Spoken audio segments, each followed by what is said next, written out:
दोस्तों, आप सभी ने यह अक्सर सुना ही होगा कि मनुष्य को उसके अच्छे बुरे कर्मों का फल भोगना ही पड़ता है। लेकिन आज की इस वीडियो में जानेंगे कि क्या माँ बाप के अच्छे और बुरे कर्मों का फल पुत्र को भोगना पड़ता है। तो नमस्कार दोस्तों, पूजा इंस्पायर्ड यूट्यूब चैनल में आप सभी का दिल से स्वागत है। तो दोस्तों, जैसे औलाद अच्छे या बुरा कर्म करता है तो उसे उसके माता पिता को भोगना पड़ता है, ठीक उसी प्रकार माता पिता के अच्छे और बुरे कर्मों का फल उनकी औलाद को मिलता है और उन्हें भोगना पड़ता है।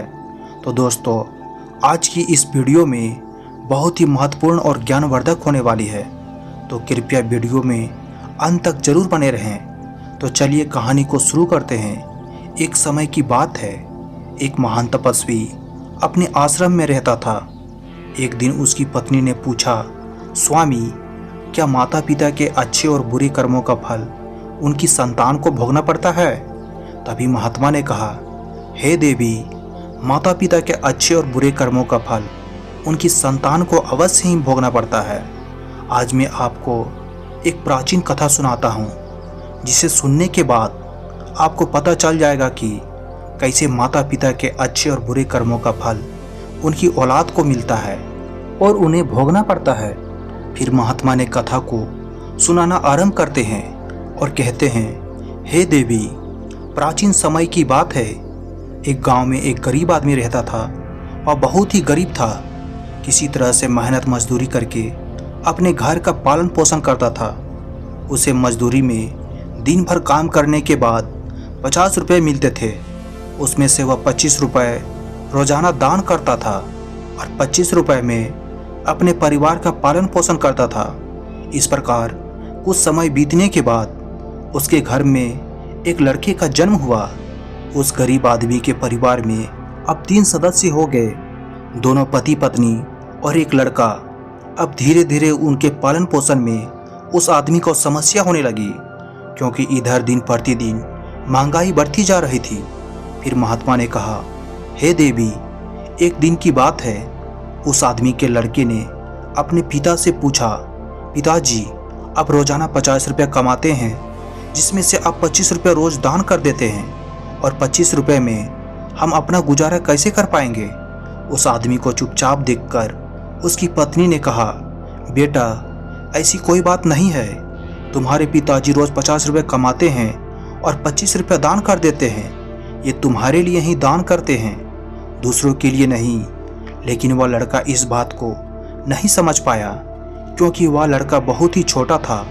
महात्मा ने कहा, हे देवी, इस तरह से कुछ समय बीतता गया और उस गरीब आदमी का लड़का धीरे धीरे बड़ा होने लगा और उस लड़के की उम्र 7 वर्ष की हो गई। इधर एक दिन वह आदमी काम करके शाम के समय वापस अपने घर लौट रहा था। तभी रास्ते में एक काला भैंसा आया और उसे आकर उस गरीब आदमी को मारने लगा। उस भैंस के मारने की वजह से उस आदमी की वहीं पर मृत्यु हो गई। जब उस आदमी की पत्नी और उसके लड़के के पिता की मृत्यु की खबर मिली तो उनको बहुत बड़ा दुख हुआ। फिर एक दिन उस गरीब आदमी के लड़के ने अपनी माँ से पूछा कि माँ, हमारे पिताजी कहाँ चले गए हैं? उस गरीब आदमी की पत्नी ने कहा कि बेटा, तुम्हारे पिताजी हम सबको छोड़कर यमपुरी में यमराज के पास चले गए हैं। तब बेटे ने कहा, जब पिताजी थे तो रोजाना 50 रुपये कमाते थे और 25 रुपये की बचत करते थे। हमारा पालन पोषण इस 25 रुपये में करते थे, बाकी के 25 रुपये वह दान करते थे। अब हमारा पालन पोषण कैसे होगा? कैसे हमारा पेट भरेगा? फिर माँ ने अपने बेटे से कहा, बेटा, जिस घर में गरीबी होती है उसका कोई सहायक नहीं होता है। उससे सभी दूर भागने लगते हैं, सिवाय भगवान के, क्योंकि वही गरीबों के सहायक होते हैं। फिर बेटे ने अपनी माँ से कहा कि माँ, ऐसा मत सोचो, मैं यमराज के पास जाऊंगा और अपने पिताजी को वापस लेकर आऊंगा। हमारी गरीबी देखकर यमराज को हमारे ऊपर अवश्य दया आ जाएगी और वह हमारे पिताजी को मेरे साथ अवश्य भेज देंगे। फिर महात्मा ने कहा, हे देवी, उस छोटे से बच्चे की बात पर उसकी माँ ने ध्यान नहीं दिया। फिर एक दिन की बात है, उस गरीब आदमी की पत्नी अपने लड़के को घर पर अकेले छोड़कर गांव में काम करने के लिए चली गई। और उधर जो उसका लड़का था उसने मन में सोचा कि मैं यमराज के पास जाता हूँ और अपने पिताजी को लेकर आता हूँ। ऐसा सोचकर वह लड़का अपने पिताजी को लाने के लिए अपने घर से चल देता है। उस लड़के को चलते चलते काफ़ी समय बीत गया। फिर उसे थकान का अनुभव हुआ और वह एक बहुत ही विशाल आम के पेड़ को देखकर उसकी छाया में जाकर के बैठ गया। तभी उस आम के पेड़ ने मनुष्य की आवाज़ में कहा कि बेटा, तुम कौन हो और कहाँ जा रहे हो? मेरी छाया में आज तक तुम्हारे जैसा कोमल बालक नहीं आया है। फिर उस लड़के ने कहा कि मैं एक गरीब आदमी का बेटा हूँ और अपने पिताजी को लाने के लिए यमराज के पास जा रहा हूँ। उस आम के पेड़ ने जब उसकी यह बात सुनी तो उसने कहा कि बेटा, तू मेरे लिए भी यमराज से एक प्रश्न पूछ कर आना कि मैं कई वर्षों से यहाँ पर लगा हुआ हूँ, लेकिन मेरा एक भी पत्ता जमीन पर नीचे नहीं गिरता है और ना ही मेरी डालियाँ सूखती है। मैं कितने वर्षों तक और यहाँ पर खड़ा रहूँगा? मैं अपने पूर्व जन्म में ऐसा कौन सा पाप किया था जिस कारण से मुझे इस योनि से मुक्ति नहीं मिल पा रही है? इसका कौन सा कारण है? तब उस लड़के ने कहा कि ठीक है, मैं यमराज से तुम्हारा यह प्रश्न जरूर पूछ कर आऊँगा। महात्मा ने कहा, हे देवी। इतना कहकर वह लड़का वहाँ से आगे जाता है और चलते चलते रास्ते में उसे एक इच्छाधारी सर्प मिलता है। उस सर्प को देखकर वह लड़का डर के मारे कांपने लगता है और वहाँ से भागने ही वाला था। तभी वह सर्प मनुष्य की आवाज़ में बोलने लगा, बेटा, तुम मुझसे डरो मत। मुझे इतना बताओ कि तुम कौन हो और कहाँ जा रहे हो? वह लड़का उस सर्प के पास गया और हाथ जोड़कर कहने लगा, हे नागराज, मैं गरीब आदमी का बेटा हूँ और मैं यमराज के पास अपने पिता को लाने के लिए जा रहा हूँ। उस सर्प ने कहा कि बेटा, तुम यमराज से मेरा एक प्रश्न पूछ कर आना। मैं कई वर्षों से यहाँ पर पड़ा हुआ हूँ। मेरे से अब चला नहीं जाता। मेरा शरीर में इतनी भी जान नहीं है कि मैं थोड़ा सा भी चल सकूं, फिर सकूं। मैंने अपने पूर्व जन्म में ऐसा कौन सा पाप किया था जिस कारण से मुझे इस योनि से मुक्ति नहीं मिल पा रही है? इसका कौन सा कारण है? तब उस लड़के ने कहा कि ठीक है, मैं यमराज से तुम्हारा यह प्रश्न पूछ कर जरूर आऊँगा। महात्मा ने कहा, हे देवी। इतना कहकर वह लड़का आगे चलने लगा। फिर चलते चलते रास्ते में उसे एक किसान मिला। किसान ने कहा कि बेटा, तुम कौन हो? कहाँ जा रहे हो? देखने में तो तुम बड़े ही सुकुमार और कोमल लग रहे हो। फिर उस लड़के ने कहा कि मैं एक गरीब आदमी का बेटा हूँ और मैं यमराज के पास अपने पिताजी को लाने के लिए जा रहा हूँ। फिर उस किसान ने कहा कि तुम यमराज से मेरा एक प्रश्न पूछ कर आना। मैं चलते हुए राहगीरों की प्यास बुझाने के लिए कई सालों से यहाँ पर एक बावड़ी खुदवा रहा हूँ, लेकिन इसमें पानी अभी तक नहीं निकला है। मैंने अपने पूर्व जन्म में ऐसा कौन सा पाप किया था जिस कारण से इस बावड़ी में अभी तक पानी नहीं निकला है? मैंने इसमें बहुत सारे पैसे भी खर्च कर दिए हैं। इसका क्या कारण है? उस लड़के ने कहा, ठीक है, मैं यमराज से तुम्हारा यह प्रश्न जरूर पूछ कर आऊँगा। महात्मा ने कहा, हे देवी। इतना कहकर वह लड़का वहाँ से आगे की ओर चलने लगा। चलते चलते रास्ते में उसे एक बहुत बड़ा तालाब मिला। फिर वह लड़का तालाब के किनारे पर गया और पानी पीने लगा। तभी उस तालाब से तैरती हुई एक बत्तख आई और कहने लगी, बेटा, तुम कौन हो और कहाँ जा रहे हो?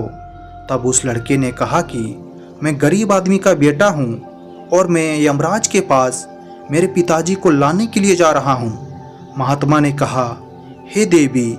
उस लड़के की बात सुनकर उस बत्तख ने कहा कि बेटा, तुम यमराज से मेरा एक प्रश्न पूछ कर आना। कई वर्षों से मैं इस तालाब में भटक रही हूँ।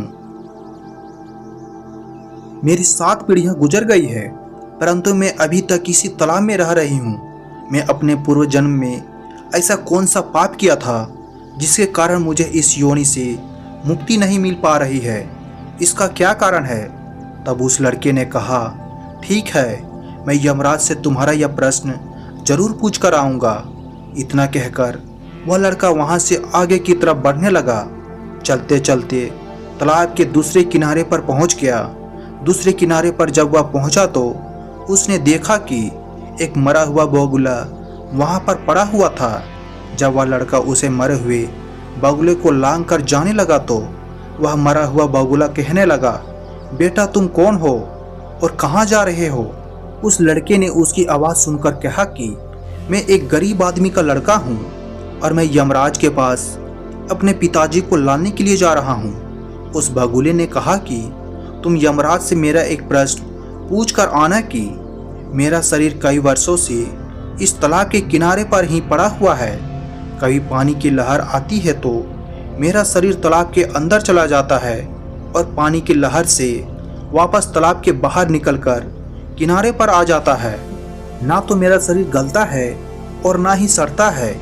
इतने सालों से जैसा का तैसा ही है। मैंने अपने पूर्व जन्म में ऐसा कौन सा पाप किया था जिसके कारण मुझे इस शरीर से मुक्ति नहीं मिल पा रही है, और इसका क्या कारण है? उस लड़के ने कहा, ठीक है, मैं यमराज से तुम्हारा यह प्रश्न जरूर पूछ कर आऊँगा। महात्मा ने कहा, हे देवी। इतना कहकर वह लड़का वहाँ से चलने लगा और वहाँ से चलते चलते यमपुरी में पहुँच गया और वहाँ पहुँचकर यमराज को प्रणाम किया और हाथ जोड़कर कहने लगा, हे यमराज, मेरे पिताजी कहाँ पर है? जब मेरे पिताजी घर पर थे तो वह रोजाना 50 रुपये कमाते थे, जिसमें से 25 रुपये दान कर देते थे और 25 रुपये में से हम लोगों का पालन पोषण करते थे। लेकिन अब मेरे पिताजी घर पर नहीं है तो मैं और मेरी माँ भूखे मर रहे हैं। आप उन्हें जल्दी से मेरे साथ हमारे घर पर भेज दीजिए। महात्मा ने कहा, हे देवी। फिर यमराज ने उस लड़के की बात सुनकर कहा, ठीक है, मैं तुम्हारे पिताजी को घर भेज दूंगा, पहले तुम यहाँ पर बैठो। यमराज ने उस लड़के को अपने पास में बिठाया और उसको भोजन कराया। भोजन करने के बाद पूछा कि तुम्हें और क्या चाहिए। फिर उस लड़के को रास्ते में जो जो मिले थे उसके प्रश्न यमराज से पूछे। यमराज ने उन सभी के प्रश्नों का उत्तर दिया और कहा कि बेटा तुम जाओ और जाते समय उन सबको उनके उत्तर बताते जाओ। फिर यमराज ने कहा कि बेटा तुम अपने घर पर जाओ, तुम्हारी माँ तुम्हारा इंतजार कर रही है, तुम्हारे पिताजी तुम्हारे घर पर पहुँच जाएंगे। फिर वह लड़का यमराज को प्रणाम करके वहाँ से वापस अपने घर के लिए चलने लगा। चलते चलते रास्ते में सबसे पहले वही मरा हुआ बगुला मिला जो तालाब के किनारे पर पड़ा हुआ था। उस लड़के को देखकर वह मरा हुआ बगुला कहने लगा, बेटा क्या तुमने यमराज से मेरा प्रश्न पूछा था? तब उस लड़के ने कहा, हाँ, मैंने यमराज से तुम्हारा प्रश्न पूछा था। यमराज ने कहा कि तुम पहले बहुत बड़े विद्वान थे, परंतु तुमने किसी को भी अपना ज्ञान नहीं बताया। अब मर गए हो, वह ज्ञान तुम्हारे अंदर ही है, अंदर खोल रहा है। जब तक तुम अपना ज्ञान किसी को नहीं बताओगे तब तक तुम्हारा आत्मा को शांति नहीं मिलेगा। महात्मा ने कहा, हे देवी। फिर उस मरे हुए बगुले ने कहा कि बेटा अब ऐसी हालात में मेरे पास ज्ञान लेने के लिए कौन आएगा, तुम मेरा ज्ञान ले लो।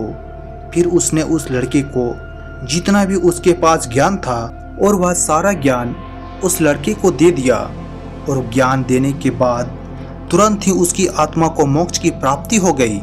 फिर वह लड़का आगे चल पड़ा। चलते चलते उसे वही बत्तख मिली। बत्तख ने कहा कि बेटा क्या तुमने यमराज से मेरा प्रश्न पूछा था? उस लड़के ने कहा कि हाँ, यमराज से मैं तुम्हारा प्रश्न पूछा था। उसने कहा कि तुम्हारे अंदर अमृत है, जब तक तुम इस अमृत को किसी को नहीं दोगी तब तक तुम ऐसे ही व्याकुल रहोगी। बत्तख ने कहा कि बेटा कौन मिलेगा, मुझे तुम ही मेरा अमृत ले लो। फिर बत्तख ने अपना अमृत उस लड़के को दे दिया, और अमृत देते ही उस बत्तख की आत्मा को मोक्ष की प्राप्ति हो गई। इस तरह से वह लड़का वहाँ से आगे बढ़ने लगा।